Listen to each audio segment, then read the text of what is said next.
मराठा न्यूजच्या बातमीपत्रात आपल्या सर्वांचे स्वागत। ताज्या बातम्यांसाठी मराठा न्यूजला सबस्क्राइब करा आणि बेल आयकॉन प्रेस करा। केंद्र सरकारने महिलांना 33% राजकीय आरक्षण देण्यासाठी आणलेले घटना दुरुस्ती विधेयक लोकसभेत पुरेशा बहुमताभावी नामंजूर झाले।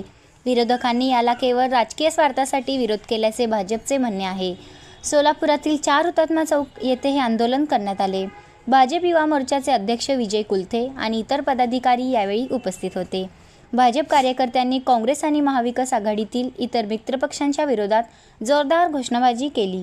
विरोधकांनी महिलांच्या प्रगतीला खीळ घातली असून त्यांची मानसिकता महिला विरोधी असल्याचा आरोप आंदोलकांनी केला आहे। आदरणीय नरेंद्र मोदी साहेबांनी महिलाच्या सक्षमीकरणासाठी म्हणून एक महिला आरक्षणाचं 33% आरक्षणाचं एक विधेयक आपल्या लोकसभेमध्ये आणलं होतं। आपण नेहमी बघत असतो की काँग्रेस महिला सक्षमीकरणाच्या खूप मोठ्या गप्पा मारत असते, पण या आरक्षणाच्या निमित्ताने काँग्रेसचा हा जो महिला विरोधी चेहरा आहे तो इथं उघड पडलेला आहे। मला काँग्रेसच्या सर्व नेत्यांना एकच गोष्ट सांगायची आहे की तुम्ही कितीही महिला सक्षमीकरणाच्या मोठमोठ्या गप्पा मारल्या, कितीही मोठमोठी भाषणं केली, तर तुमच्या मनात जे काही आहे ह्या विधेयकाच्या या आरक्षण विधेयकाच्या निमित्ताने तुमचा जो चेहरा आहे तो उघडा पडलेला आहे।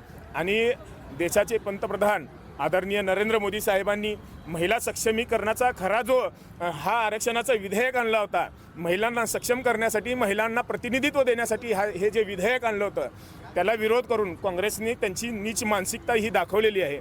आणि विशेष दुर्दैवाची गोष्ट आहे की आमच्या सोलापूरच्या लोकप्रतिनिधी, आमच्या खासदार यांनी देखील त्या विरोधात मतदान केले। त्या स्वतः एक महिला आहेत, त्यांना समजायला पाहिजे होतं की सोलापूर शहरामध्ये लाखोंच्या संख्येने महिला आहेत, त्या महिलांनी देखील तुम्हाला मतदान केलेलं आहे। त्यांचा कुठंतरी विश्वासघात करण्याचं काम या काँग्रेस पक्षाने आणि या प्रणिती शिंदेंनी केलेलं असं मला वाटतं। महिलांना 33% आरक्षण देण्याचं जे प्रयत्न होता आपले भारताचे पंतप्रधान नरेंद्रजी मोदी यांनी चांगल्या प्रकारे महिलांसाठी न्याय देण्यासाठी हे कायदा आणलेला होता आणि महिला सक्षमीकरण करण्यासाठी आणलेलं होतं। पण तरीसुद्धा आपल्या सोलापूरच्या खासदार प्रणितीताई शिंदे या एक महिला असून महिलांना न्याय देण्याचं काम ते आज करू शकत नाही आहेत, तर त्यांचा विरोध टोटली होत आहे। हे जे काँग्रेसची सरकार आहे हे टोटली महिलांच्या विरोधात आज जे काम करत आहेत ते टोटली चुकीचं आहे। आणि आज